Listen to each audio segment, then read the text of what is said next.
মন্ত্রী ছিলেন এই রাজ্যের, পেশায় শিক্ষিকা শ্রীমতী গার্গী ঘোষ মহোদয়া, তাকে আমি যথাযথ সম্মান জানাই এবং প্রিন্সিপাল সেক্রেটারি আধিকারিকদেরকেও আমি বলি, কারণ উনি বেশি সময় দেবেন। Monitoring, review meeting, project visit করা, এগুলো উনি অনেকটাই আমার পক্ষ থেকে করবেন এবং নিজের দায়িত্ব অনুযায়ী করবেন। ওনাকে সকলে সহযোগিতা করবেন, সম্মান দেবেন।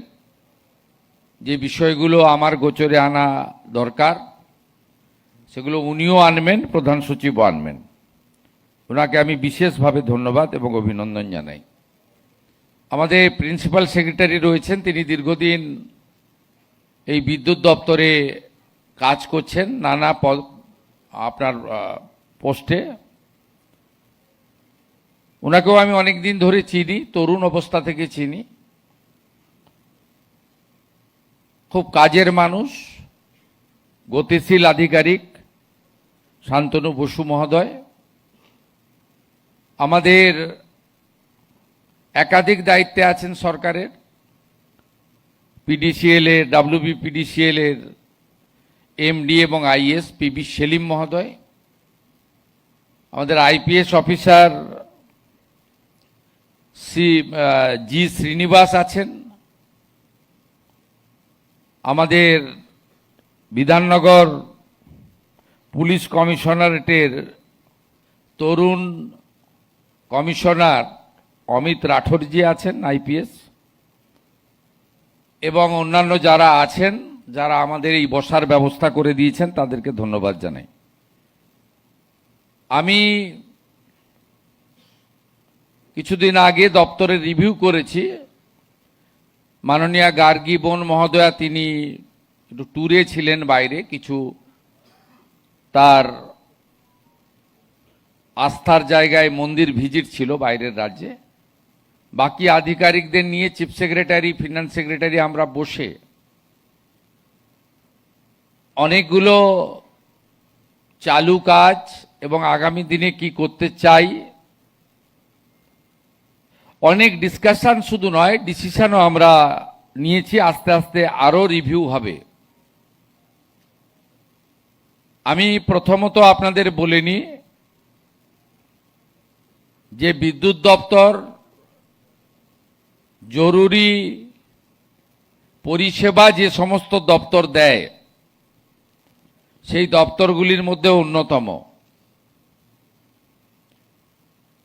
অর্থাৎ বিদ্যুৎ দপ্তরের কোনো ছুটির দিন থাকে না, শনি রবিবার থাকে না, পুজো পার্বণ থাকে না, মধ্যরাত্রি বা একেবারে প্রত্যুষে এগুলো কিছুই থাকে না, 24x7। এই দপ্তরের সিরিয়াসনেস এবং সিনসিয়ারিটি, এই দুটো ওয়ার্ড এই দপ্তরের ক্ষেত্রে ভীষণ অ্যাপ্রোপ্রিয়েট। শুধু তাই নয়, একটু আধটু স্লিপ হলে অনেক ধরনের বড় দুর্ঘটনাও ঘটতে পারে, যে ক্ষেত্রে আধিকারিক, ইঞ্জিনিয়ার থেকে শুরু করে সমগ্র সরকার তার ব্যবস্থা, তার ছবি, তার ইমেজ, তার কর্মকুশলতা, তার কর্মদক্ষতার ক্ষেত্রেও প্রশ্নচিহ্ন দেখা দিতে পারে। এই রকম একটি দপ্তর, সেই দপ্তর চালানোর ক্ষেত্রে আপনাদের অগ্রণী ভূমিকাকে আমি প্রথমেই ধন্যবাদ এবং কৃতজ্ঞতা জানাই। আমাদের এই দপ্তর চালানোর ক্ষেত্রে আমার দীর্ঘদিনের জনপ্রতিনিধির অভিজ্ঞতার ভিত্তিতে আমি বলতে পারি, প্রথম যেটা দরকার সেটা হচ্ছে পরিকাঠামো। দ্বিতীয় যেটা দরকার হচ্ছে দক্ষ কর্মী বাহিনী। তৃতীয় যেটা দরকার হচ্ছে আপনার সাপ্লাই চেন, প্রোডাকশন এবং ডিস্ট্রিবিউশন। চতুর্থ যেটা দরকার হচ্ছে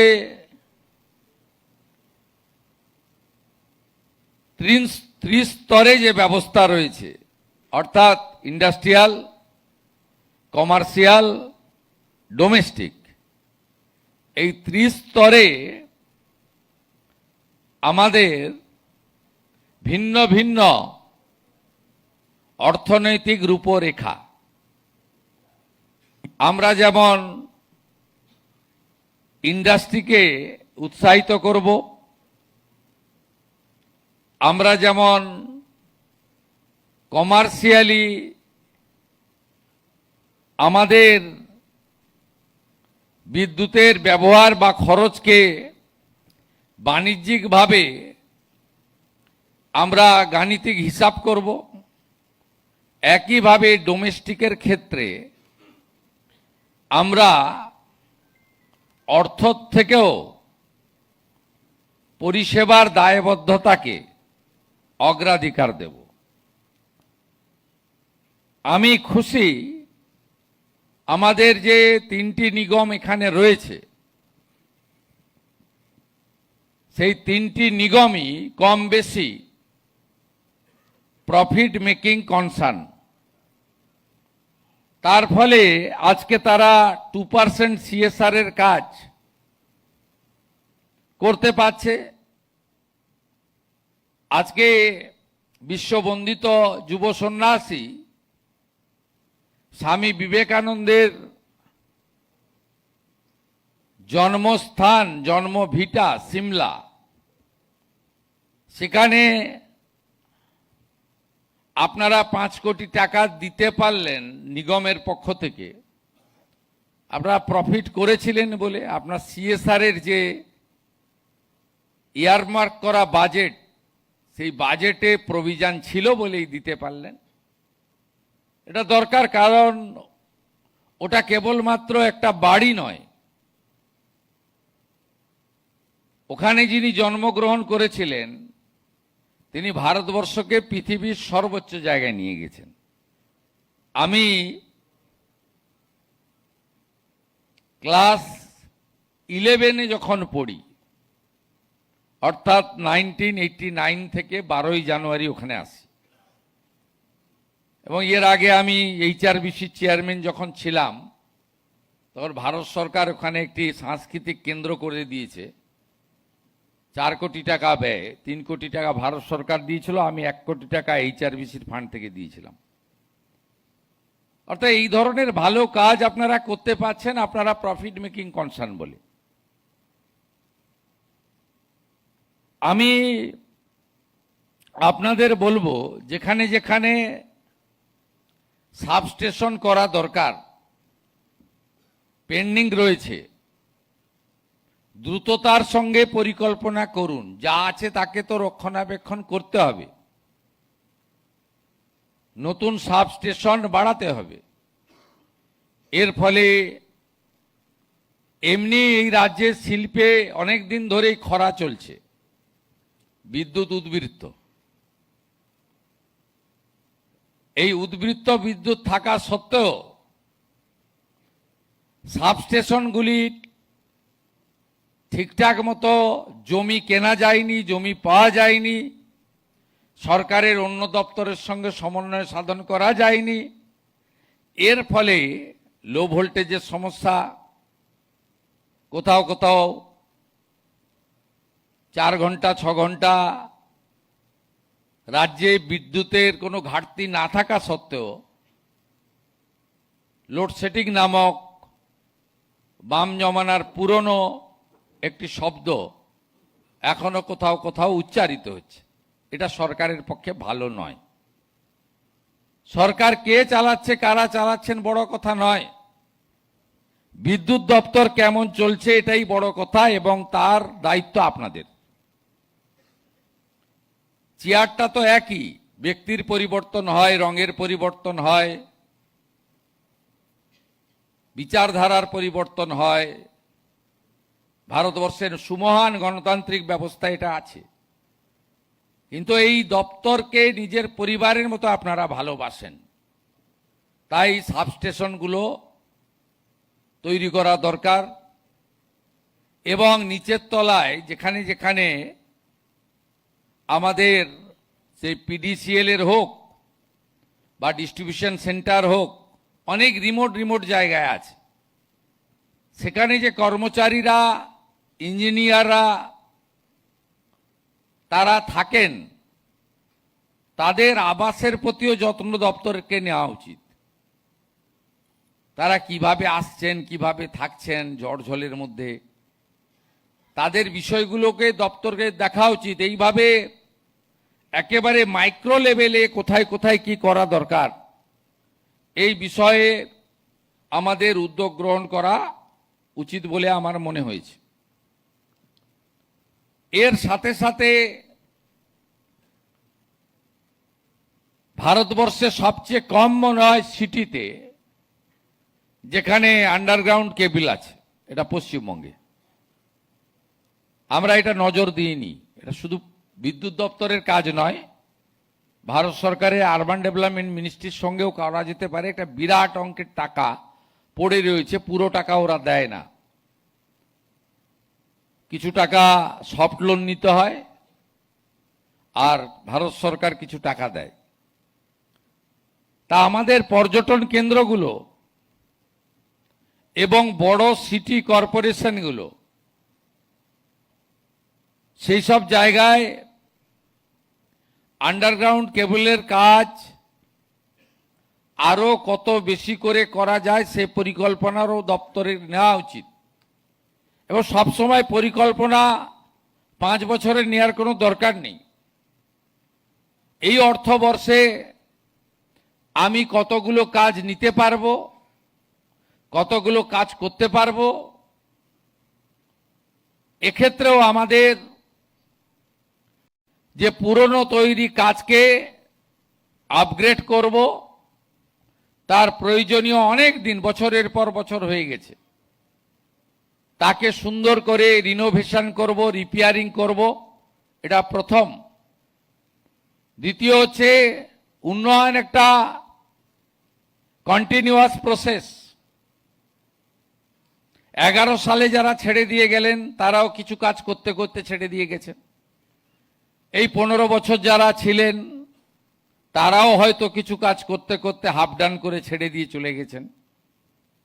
তাদের নীতিতে ভাতা দেওয়াটা প্রায়োরিটি ছিল। তাই এই ধরনের অনেক দপ্তরই ওভারলুক হয়েছে। PWD, irrigation, power, horticulture, food processing, forest, fisheries, অসংখ্য দপ্তর ওভারলুক হয়েছে। তার ফলে ওই হাফ ডান হয়ে যে কাজগুলো আছে সেগুলোকে সম্পূর্ণ করা আমার সেকেন্ড প্রায়োরিটি। থার্ড প্রায়োরিটি, আমি ডিসেম্বরের মধ্যে কোন কাজগুলো করব তার ডিপিআর বানানো, আরএফপি তৈরি করা, টেন্ডারে একদম ট্রান্সপারেন্ট টেন্ডারে চলে যাওয়া, টেকনিক্যাল বিড কোয়ালিফাই করলে ফিনান্সিয়াল বিড খোলা, এই বিষয়গুলো ডেভেলপমেন্টের ক্ষেত্রে, নতুন ব্যবস্থার ক্ষেত্রে আমাদেরকে অগ্রাধিকার দিতে হবে। এবং বাজেটে যে অর্থ আমাদের দেওয়া হয়েছে সেই অর্থ আপনারা যখন যখন যেমন চাইবেন পেয়ে যাবেন। ফাইল আমার মাধ্যমে যাবে এমওএস হয়ে, আমি সেটা দিয়ে দেব। আপনার কাছে এক্ষুনি যে ফান্ড আছে তার ইউটিলাইজেশনটাও আপনাকে আগে দিতে হবে। এর সাথে বিপুল সংখ্যক ইঞ্জিনিয়ারের পোস্ট ফাঁকা, থার্ড পার্টি দিয়ে বিদ্যুৎ দপ্তর চলছে। এখানে হাই স্কিল্ড এবং সেমি স্কিল্ড আমাদের মেধাযুক্ত ইঞ্জিনিয়ার দরকার। গত বছর পর্যন্ত পশ্চিমবঙ্গে ইঞ্জিনিয়ারিং কলেজগুলোতে 30%-এর বেশি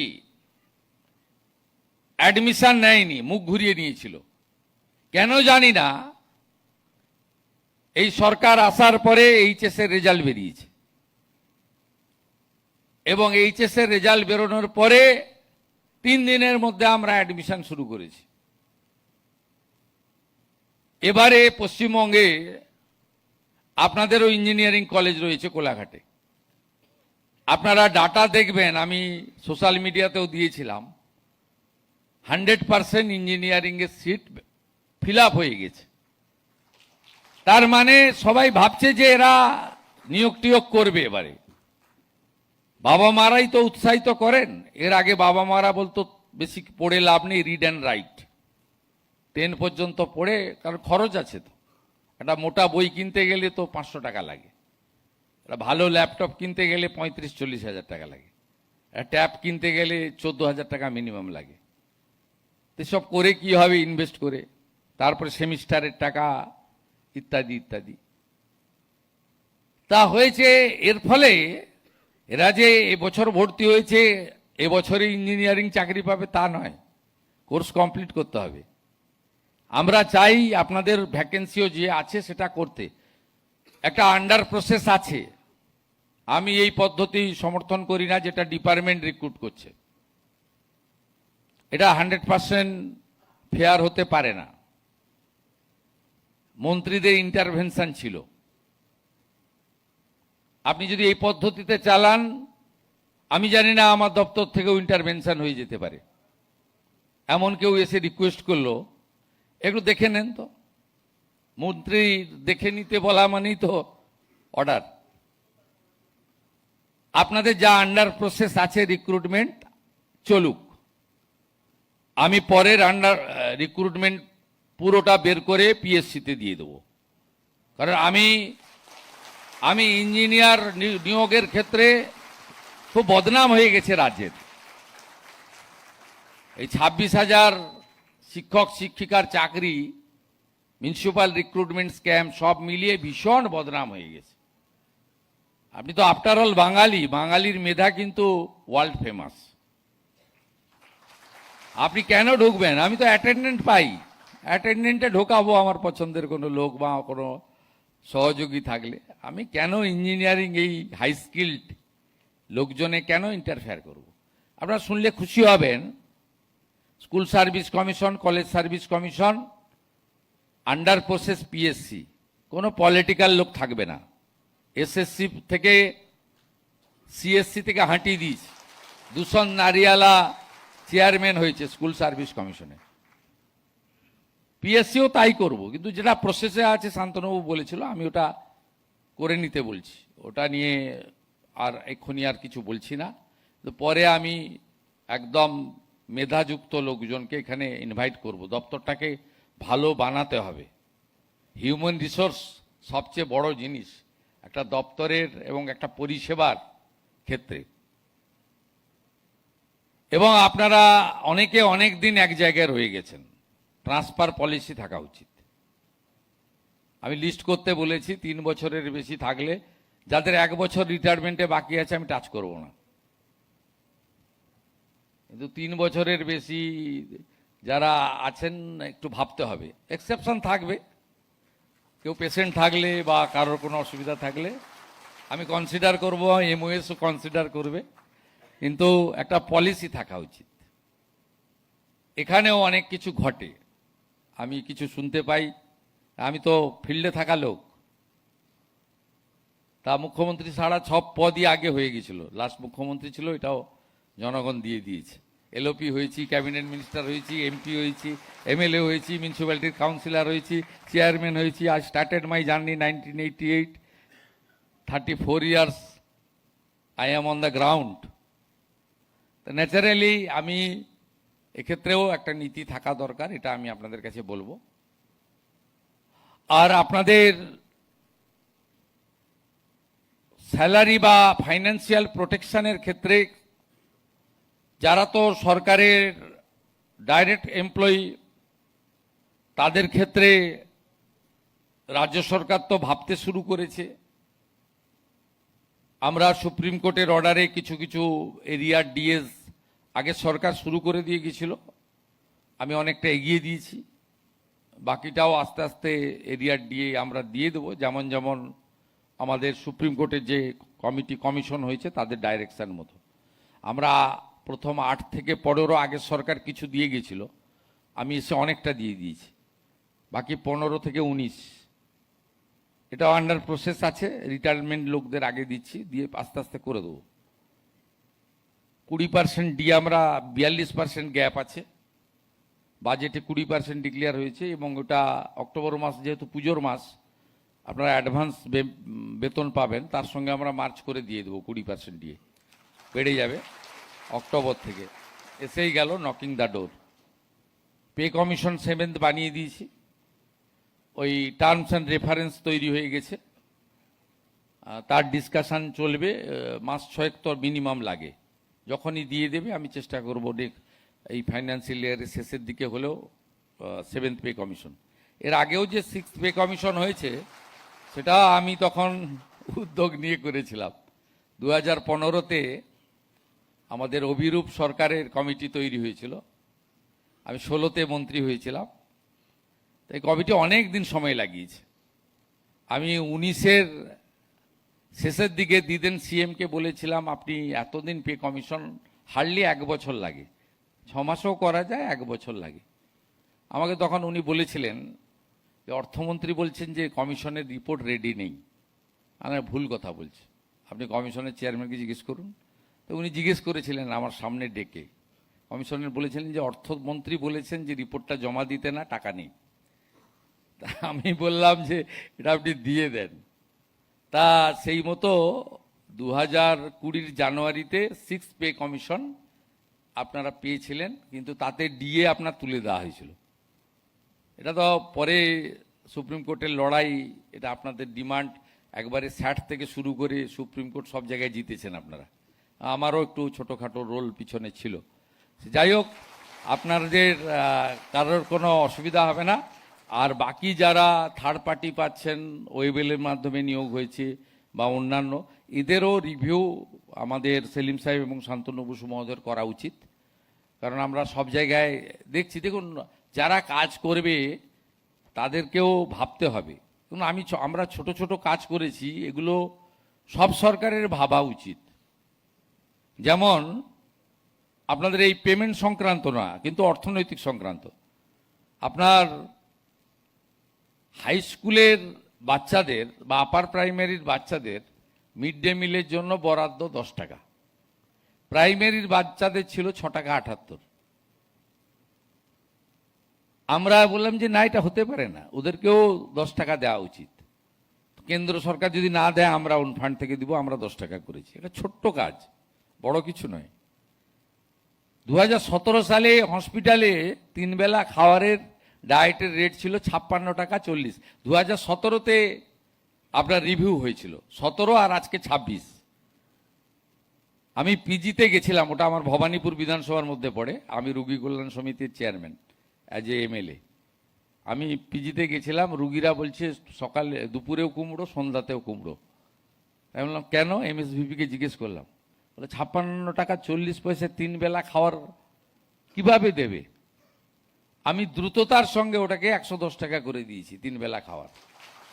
এই যে ছোট ছোট কাজ, বেশি কিছু নয়, কিন্তু এগুলো ভাবতে হবে। নিচের তলায় আপনার যারা মিটার রিডিং নিচ্ছে, যারা করছে, তাদেরকেও ভাবতে হবে যে এই পয়সার উপরে তারা সংসার চালাচ্ছেন। রিভিউ করতে হবে এবং সেটা নিশ্চয়ই cut your coat according to your cloth. আপনি এমন কিছু সিদ্ধান্ত নিতে পারবেন না যেটা আপনি দিতে পারবেন না। যেমন আপনাদের সঙ্গে কেন্দ্রের যে গ্যাপ, আমরা আস্তে আস্তে মেটাবো। আপনারা সবাই ভেবেছিলেন নতুন সরকার এসেছে 42%ই হয়তো একসঙ্গে দিয়ে দিবে। আবার বাজেটের 2 দিন আগে সোশ্যাল মিডিয়াতেও ঘুরছিল 10% দেবে। 10ও দিইনি আর 42ও দিতে পারিনি। আমি যতটা হিসাব টিসাব করে এমন কিছু করেছি যাতে দিতে পারি।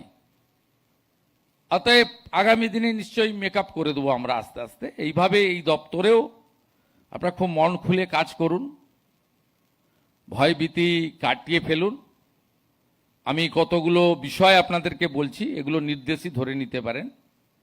একটা হচ্ছে hooking zero, no political intervention.